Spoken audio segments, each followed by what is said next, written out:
आइए मित्रों, हमारे YouTube चैनल स्वाध्याय में आपका हार्दिक स्वागत, अभिनंदन। आज हम आपके लिए लेकर आए हैं मोक्ष का सहज साधन इस शीर्षक पर प्रेरणादायक ज्ञानवर्धक ज्ञान चर्चा। अगर आपने हमारे चैनल को लाइक और सब्सक्राइब नहीं किया है तो आपसे निवेदन है, अगर आपको हमारा चैनल वीडियो पसंद आए तो इसे लाइक और सब्सक्राइब अवश्य करें।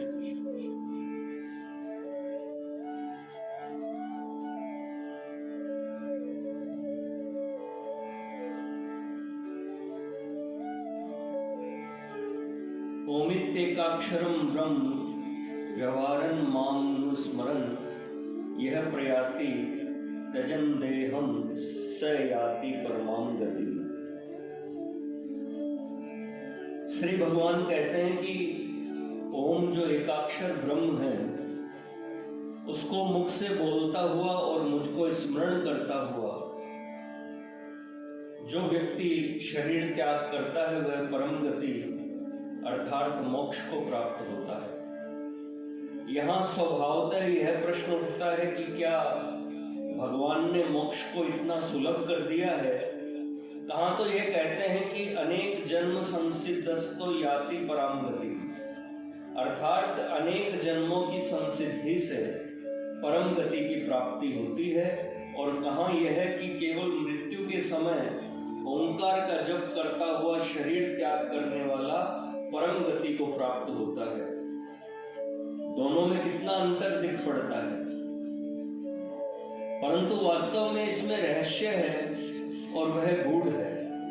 मृत्यु का समय जीवन में सबसे बड़ा भयानक समय होता है। जो मनुष्य जितना ही अधिक संसार में लिप्त होता है, मृत्यु काल की भयानकता भी उसके लिए उतनी ही बड़ी होती है। विचार कीजिए, एक कंजूस जिसने जीवन पर्यंत धन बटोर कर उसमें प्रगाढ़ आसक्ति कर ली है, उससे यदि कोई बलात्कार वह धन छीनने लगे तो उसे कितना दुख होगा। अवसरों पर कहीं कहीं तो ऐसा होता है कि मनुष्य जिस पदार्थ में आसक्त रहता है उससे वियोग होते ही उसका प्राणांत हो जाता है। उसी प्रकार जब संसार में कुछ समय तक रहकर मनुष्य एक नहीं अनेक बंधनों में फंस जाता है, अनेक प्राणियों से गाढ़ अनुराग कर लेता है तथा अनेक वस्तुओं में आसक्त रहता है, उस समय जब उसे अचानक संसार से खाली हाथ कूच करने की आज्ञा मिलती है, सब प्रेम की वस्तुएं छोड़नी पड़ती है, सारे संबंध तोड़ने पड़ते हैं, तब उसको कैसा मर्मांतिक दुख होता होगा।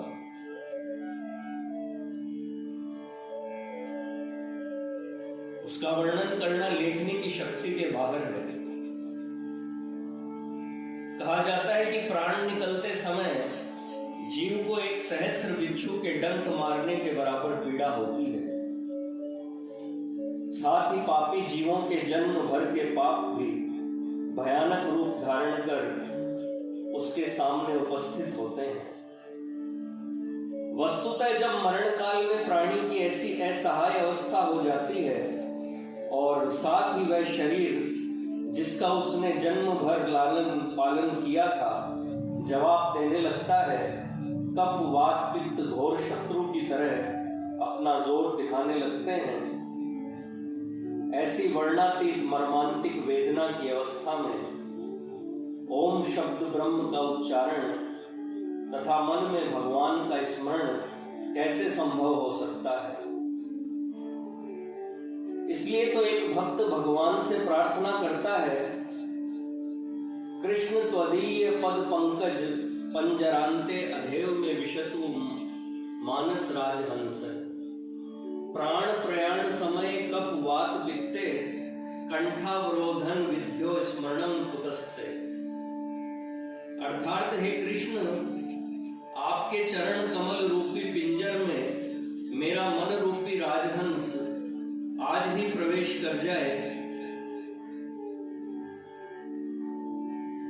क्योंकि प्राण निकलते समय कफ वात पित्त से कंठ रुंध जाने पर आपका स्मरण कैसे हो सकता है।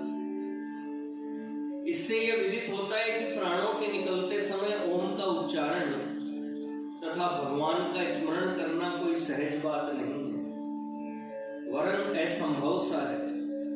यह केवल तभी संभव हो सकता है जब मनुष्य ने जीवन भर इसका अभ्यास किया हो। आजीवन भगवान का नाम स्मरण होने से मृत्यु काल में भी उसका होना नितांत संभव है। इसी कारण भक्तों को निरंतर भगवत चिंतन तथा भगवत स्मरण की आज्ञा है। अच्छा, इस मोक्षप्रद साधन का रहस्य क्या है? देखिए, भगवान कहते हैं कि केवल उच्चारण ही नहीं, बल्कि एकाक्षर ब्रह्म का उच्चारण तथा मेरा स्मरण मोक्ष के साधन है। ओम प्रणव का कितना बड़ा महत्व है, इसे भगवान ने स्वयं श्रीमुख से कह दिया है। प्रणव है सर्व वेदेषु, मैं सब वेदों में प्रणव हूं। बिना प्रणव के सब मंत्र संपूर्ण वेद प्राणहीन है। प्रणव का इतना महत्व क्यों है? यह रहस्य समझने योग्य है। इसका प्रत्येक अंश सारपूर्ण है।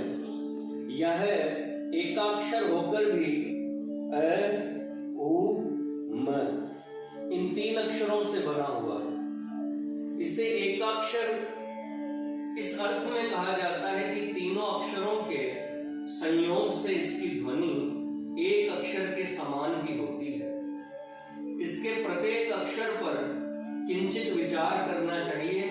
यहाँ इन अक्षरों की व्युत्पत्ति अथवा व्याख्या के चक्कर में न पड़कर सीधा साधा अर्थ लिखा जाता है। आकार का अर्थ है जगत का सृष्टा तथा रक्षक परमात्मा। मकार का अर्थ है ज्ञान युक्त ज्ञान स्वरूप जीवात्मा। उकार का अर्थ है एव ही अर्थात ज्ञान स्वरूप जीवात्मा। मैं जगत के रचयिता तथा रक्षक परमात्मा का ही हूं, अन्य का नहीं। मेरा एकमात्र सहाय केवल परमात्मा है। इस प्रकार मेरा भगवान का स्मरण करता हुआ यदि जीव देह त्याग करे तो परम गति को प्राप्त होगा। वस्तुतः ओंकार का ऐसा चिंतन होने से परम गति की प्राप्ति सुलभ ही है, क्योंकि अंतकाल में जीव जैसा जैसा चिंतन करता है वैसी ही उसकी आगे गति होती है। फिर जो जीव अपने को परमात्मा का ही हूं ऐसा चिंतन करता है, उसे परमात्मा की प्राप्ति हो तो इसमें कोई आश्चर्य नहीं। परंतु इसमें संदेह नहीं कि मृत्यु काल में इस प्रकार का चिंतन उसी जीव को हो सकता है जिसने जीवन भर इसका अभ्यास किया है। यही इस उक्ति का रहस्य है। यह जैसा देखने सुनने में सहज है वैसा ही करने में कठिन है। अतएव जिज्ञासुओं को उचित है कि भगवान के बतलाए हुए इस मोक्ष साधन को सहज समझ खाओ पियो मौज करो। खाओ पियो मौज करो का आचरण करते हुए इस आशा में न रहें कि अंत काल में ओंकार का उच्चारण कर परम गति को प्राप्त कर लेंगे, क्योंकि इस प्रकार की आशा आकाश पुष्प के समान असंभव है। अतएव मुमुक्षु मात्र का यह कर्तव्य है कि भगवान के इस मोक्ष साधन के रहस्य को गुरु द्वारा श्रवण कर उसका मनन करते हुए अभ्यास के द्वारा परम पद के पथ पर अग्रसर हो। उत्तिष्ठ जागृत प्राप्य वरान्निबोधत। जिनके मन में रमी गयो भोग रूप रमणीय, तिनके मन प्रगटत नहीं कृष्ण रूप कमनीय। बिनु विराग उपजे नहीं कृष्ण चरण अनुराग, हरि पद रति बिनु जगत में जीवन निपट अभाग। बड़ भागी ते नर परम जिनके मन वैराग, श्याम चरण बढ़तो रहे नित नव नव अनुराग। मित्रों, यह थी मोक्ष का सहज साधन इस शीर्षक पर प्रेरणादायक ज्ञानवर्धक ज्ञान चर्चा। अगर आपको हमारा चैनल वीडियो पसंद आए तो इसे लाइक और सब्सक्राइब अवश्य करें। धन्यवाद।